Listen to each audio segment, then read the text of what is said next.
Okay, you can go back to seat. Alright, so ma'am, congratulations.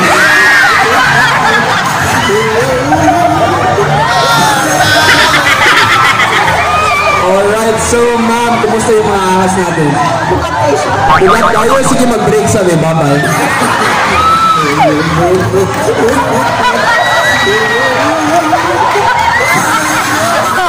Alright. Okay. Alright. Let the breeze of the natural world be amazed with the works of nature. Welcome to Davao Crocodile Park and Zoo, working with nature for a better future. Let us now witness the Parade of Stars.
Guys, when I say hot cup, you say Ray, hot cup? Kung medyo wala pang energy, hot cup? Hot cup? And there you go. So hello guys and welcome to Davao Crocodile Park and Zoo, working with nature for a better future. I'm your host for this morning and my name is Kuya Paolo. So first things first, do we have any birthday celebrants this day? May nagpo-birthday ba? Nasaan? Naku, wala. Okay, akala ko yung tinuturo na dito yung parang pala. Naku guys, so brief history lesson lang. Davao Crocodile Park and Zoo is a wildlife rescue center since the year 2005 and we are in coordination with the DNR and DOT. So bago tayo magsimula sa ating animal show, I have 3 friendly reminders for everyone. So reminder number 1 po, may ask everyone to settle down na po and wave while the show is going on. And remember lang po to also wear your face mask properly at all times. And po, pag-isod lang po. Alright, so reminder number 2 naman po, to those who are still eating, sorry guys, ipat kailangan po yung itago because eating is strictly prohibited while the show is going on. This is for your own safety and for our animals as well. Ay, di pas-pas yung taon si ma'am. Ito lang, mas matupag ka. Nako po. So, last but not the least guys, bawal mo lang gumamit ng cellphones. Joke lang, biro lang ma'am. Hindi naman mabiro dyan. Seryoso kay ka ma'am. Nako po. So, I'm just messing around with you guys. Pwede kayong gumamit ng cellphones. But, remember, if you want to record our animals, please remember na po to turn off the flash of your cameras. This is because napaka-light sensitive po ng aming mga hayop. So ayan guys, I'll give you a few moments to check if naka-off the flash ng iyong mga camera. Alright, now it seems like our first animal is already ready. So I have one last question for everyone. Are you guys ready to meet our animal ambassador? Are you sure? Nako, lakasan niyo pa. Are you ready to meet our animal ambassador? Very good guys, kaya naman po happy. Welcome our first animal ambassador, the white-bellied seagull na si Zilong. Now Zilong is all the way from Australia and ayan na siya. This is a white-bellied seagull with a scientific name of Hiatus leucogaster. Again po, notice, meron siyang white belly and he is only found in coastal regions. Hence the name, white-bellied sea eagle. Now guys, being an eagle, he has two distinct features. Unang-una, ang kanyang hooked upper beak, and ang pangalawa naman ang kanyang malalakas na talons. Now these talons guys are powerful enough to even crush your human arm. Kaya po, everyone keep your hands and heads on low while this eagle is taking flight. And nasa ko na sa silong and alright, so ayan, ikot ko na sa silong doon. Now guys, that is actually a natural behavior in the wild. Eagles love to perch on high areas in order to spot their prey. So Zilong, balik ka dito para naman makita kayo ng lahat. Alright, Zilong, come here. And 1, 2, 3, yes, silence! And there you go! Ayan naman. So again guys, he loves to perch on high areas. And just like most eagles, they have keen eyesight. So I'll give you a few more moments guys to check and have some photos of Zilong para naman may memory kayo sa animal nito. Ayan. Mapula, don't forget to use the hashtag Davao Crocodile Park and Zoo. Ayan. Now, napakalawak na kayong wingspan guys. That actually measures up to 2.3 meters in length, making him our second largest eagle in the Philippines. So, mukhang gusto mo umalis si Zilong. So everyone, let's say bye-bye to Zilong! Bye-bye! And Zilong, fly! There you go, what a good bird! Ayan na pala si Bara guys. Ayan palakpakan naman natin siya guys. What a wonderful bird! Alright, so Caesar kulay yellow katulad ng suot mo ngayon. So ngayon po, si Barak ay mas scientific name na Ararauna, which means genius. Then po again, siya may intelligence equivalent to a 4-year-old kid. Alright, so this morning guys, magpapakita gila siya with his feet using a Filipino footwear we call the kadang-kadang. Ayan, position and walk. And ayan. Nga pala guys, ang tawag sa kanyang paa ay Jago Jago feet, which makes it very easy for him to grab onto things. Oh, ayan, palagpapay naman si Baragas with a wonderful kadang-kadang. Alright, may tanong ako si Sir dito naka-red. Teka lang sir, wala may tulog? Naku po, so sir, what does ara-ara-rauna mean? Patay. Wala.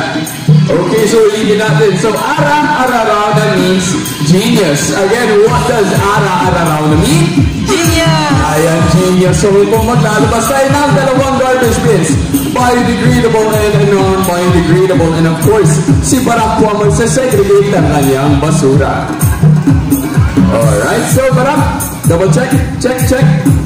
Alright, ikot, and check man. Alright, kabila. Ayan, mukhang functional naman. So, get excited. Ready na ba tayo? Alright, ready. On the count of 3. 1, 2, 3, drop! And let's see, anong kukunin ni Barakuna. Is that a piece of plastic? Saan mo lalagay yung plastic? It's non-biodegradable. Okay, so tama. Next. Ayan, plastic ulit. And where does it go? It's again non-biodegradable. Okay, dalawang tama. What a good bird. And next. Ano yung kinuha mo? Dahon.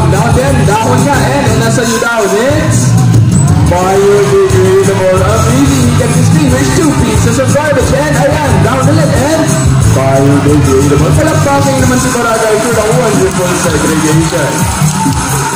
Alright guys, so sino ba nakapanood ng movie na Rio dito? Raise your hand. Oh, dito nasa likuran din. Now in the movie Rio guys.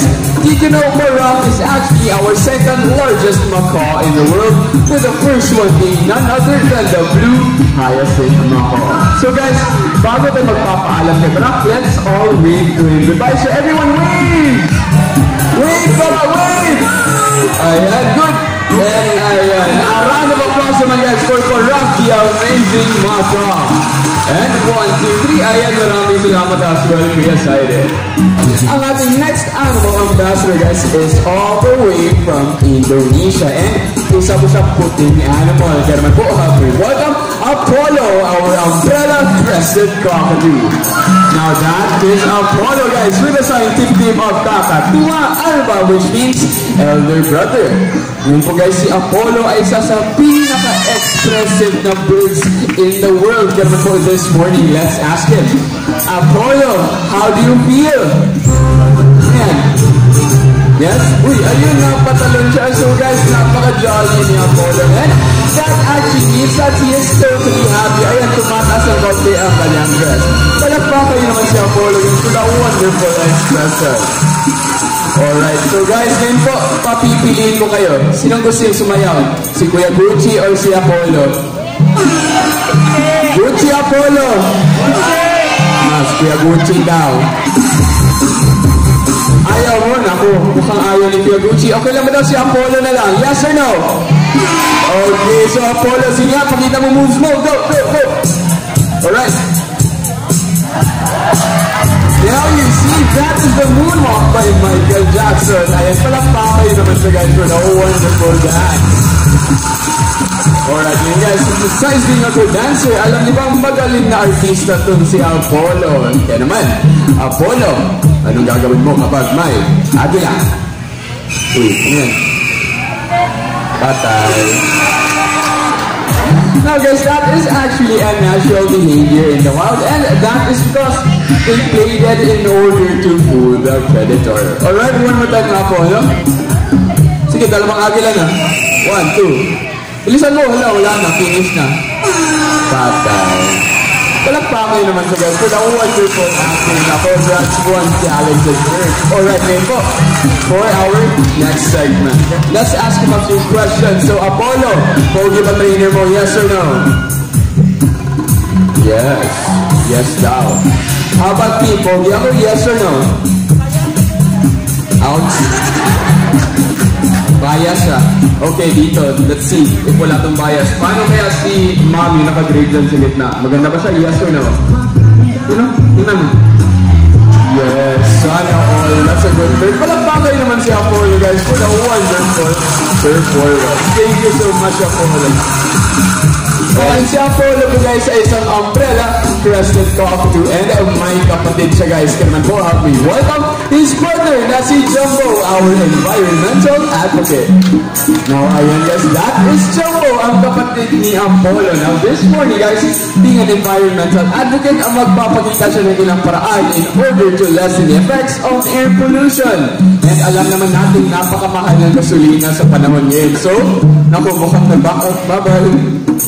Naku, premature. So, again guys, remember, these animals are wild animals and they might take some time to get accustomed to their surroundings. And mukhang sa morning na ito, wala sa mood si Jumbo. Alright, so, nga pala guys, ang naririnig nyo ngayon ay ang mating call ng ating umbrella crested cockatoo. Fun fact, it's actually their breeding season. Kaya naman po, medyo nakaka-ingay si Jumbo this morning. So guys, for our next, I think we have to move on to our next animal since ayaw mo na bumalik ni Jumbo. So, for our next animal ambassador guys, we have an animal that's actually quite big. Yes, malaki po siya. Yes, and malaki siya and nanggaling pa siyang South Cotabato. So guys, sino ba taga South Cotabato dito? Raise your hand. Kayo! Nako, what a fun day. So before you will meet an animal from the same place as you are. So guys, please help me welcome Mr. Bill, our Philippine Great Hornbill. Ngayon po guys, si Mr. Bill ay may scientific name na Boceros mindanensis. How amazing right now. Again, yung Minda meaning Mindanao and Ensis meaning belonging to. Ngayon po si Mr. Bill ay may napakagandang eyelashes and ang kanyang tuka po ay napakalaki, comprising about 30% of his own body. Now, this morning guys, I need everyone's help because on the count of 3, I need all of you to shout the word fly. Alright, let's practice. 1, 2, 3. Wow. Okay, one more time though. 1, 2, 3. Okay. Gusto ko yan guys. So give me a really loud cry on this next one. Alright? 1, 2, 3. What a wonderful dance by Mr. Bill. Wait po guys, kapag may nakita kayong hornbill na ginagawa ito, isa lang po ibig sabihin yan.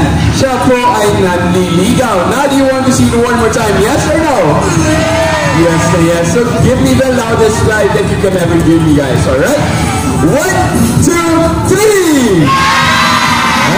Yes, I am talking naman si Mr. Bill guys for the wonderful dance. Now, syempre, ginagalingan niya ni Mr. Bill because the hornbills that catches the most fruits or insects in the wild ang siyang sasagutin ng babaeng hornbill. And alam niyo ba guys, na once na sinugot siya, they will stick together their entire lives. Relate na relate si ate yung naka-brown dyan, no? Ikaw, naka-long sleeves, naka-po. Ate, may forever ka na? Nahiya pa. Guys, naniniwala pa kayo si forever? Yes or no? Yes na yes. How about you, kuya? Ikaw, bitter eye. But anyways, guys, palakpakan naman natin si Mr. Bill, ang ating magaling na hornbill.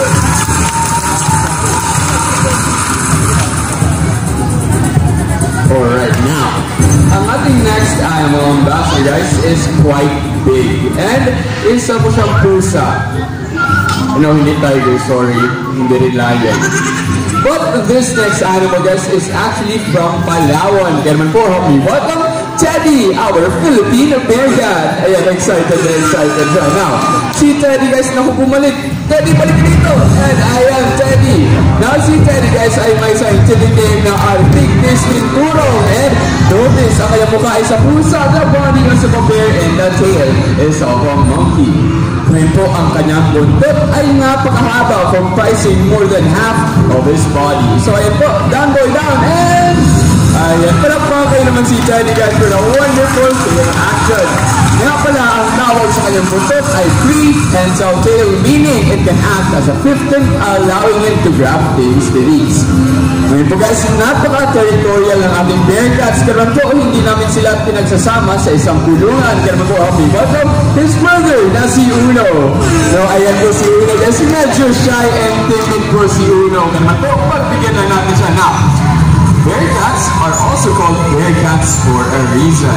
And hindi lang po dahil sa kanyang katawan, but it's also because they can stand on their two hind legs just like a grizzly bear. Mukhang nahihiya pa si Uno. So guys, I think we need to cheer him up. So let's say, go Uno! Ako, louder, go Uno! Ayan, slowly but surely Uno. And one more time, go Uno! And good boy Uno, nako po. So slowly but surely kaya mo yan. Ako, medyo shy pa si Uno. One more time, guys, go Uno! Slowly, alika na yung Uno. Nako, Uno. Nako, sige. Napaka-shy type talaga ni Uno. So again guys, as much as possible po, we try to maintain the animals' natural behaviors. Just pamimili po ngayon ng dalawang lucky adult guests, sina Kuya Gucci and si Kuya Michael dito. So Kuya Gucci, let's start with you. Ikaw, okay, ayan, si Ma'am naka-black. Palakpakan naman natin siya. Very good. Alright, how about here? Sino ba dito, Kuya? Yung naka-red or brown ba yan? Yung naka-glasses sa gitna. Ikaw, ma'am, tumalikod ka. Ikaw, yes! Ayan, palakpakan naman natin siya. Hey, maglapit ka na dito, ma'am. Huwag kang matakot na ako. This is going to be a learning moment for everyone. Ayan, palakpakan natin siya, guys. Ayan, that's such a great guest. Alright, come here, ma'am. Hello, kaya na ka, ma'am? Kaya na ka? You're tense? Okay, kalma lang, ma'am. Kalma lang. We're gonna move that tense body, okay? What's your name, by the way? Bianca. Bianca, and how about you? May. May, ilang taon na po tayo? Grabe secret. You look like 20 pa. What's your secret? Nako po. So, ma'am, honestly, you look like 20. Napakabata mo pa. And how about you? 17. Okay, you look really tall na. Nako po, what are you eating? Alright, taga saan kayo? Buhangin. Buhangin, si Ma'am Bianca and si Ma'am May. Bago galera and buhangin daw. Naku, mukhang marunong sumayaw to si Ma'am Bianca dito. Guys, do you want both of them to dance? Yes or no? Naku, ikaw kailangan kong sumali. So, marunong ka magparu-paru, G, diba? Marunong. So, how about you? Anong hindi? Tuturuan kita. Okay, step number 1. Kabalo kayo, nagkauwaw na ako, magpabagat nag-naumbre, okay? So, Mr. DJ, isang paro-paro G.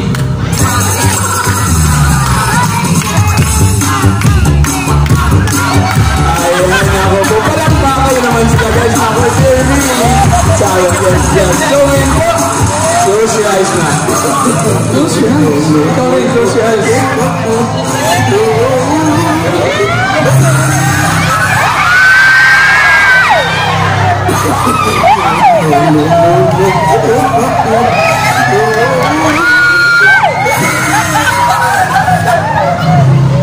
Ako, mukhang kalma na si ma'am dito. Ma'am, diyan ka unahin kita. So, ma'am, kumusta? Okay lang.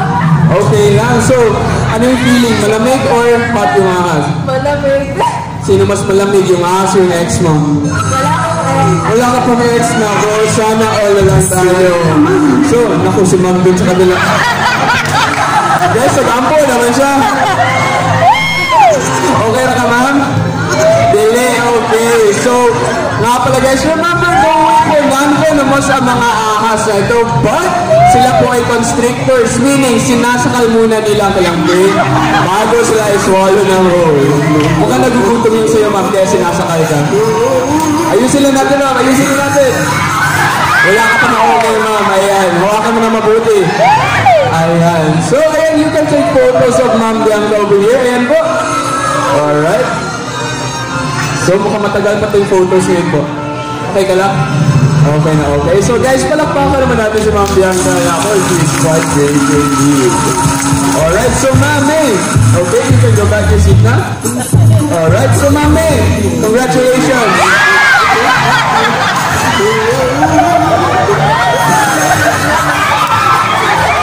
Alright, so ma'am, kumusta yung mga ahas natin? Bugat tayo. Sige, mag-break sabi. Bye-bye.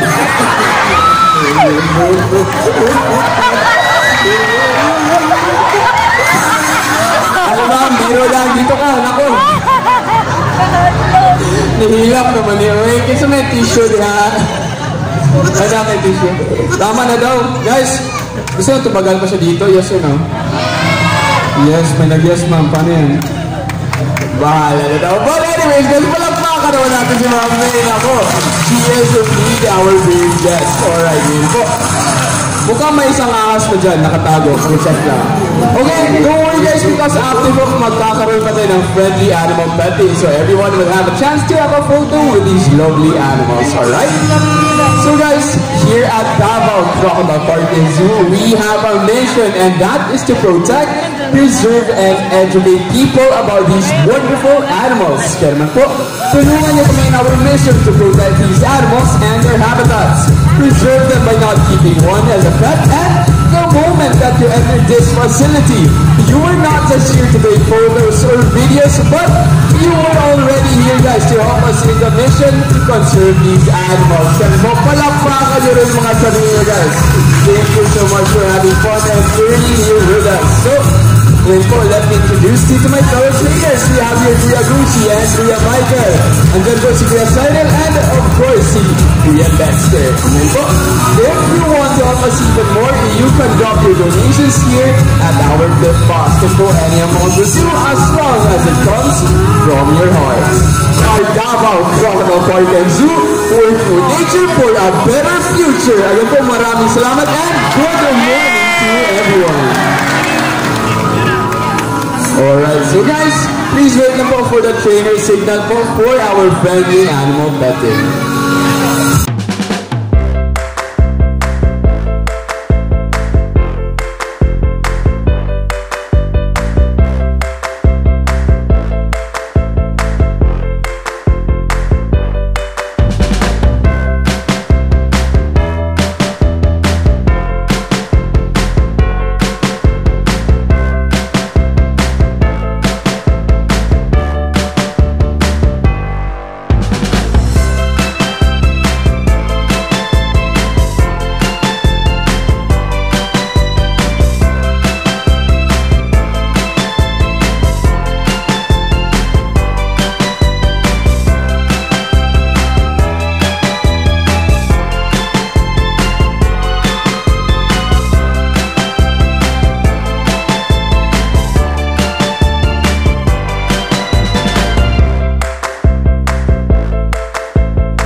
taon mga shy or ugma mauli nga ako sa Surigao. Basi mga dawon ako. So, pahawayan ko mga shy.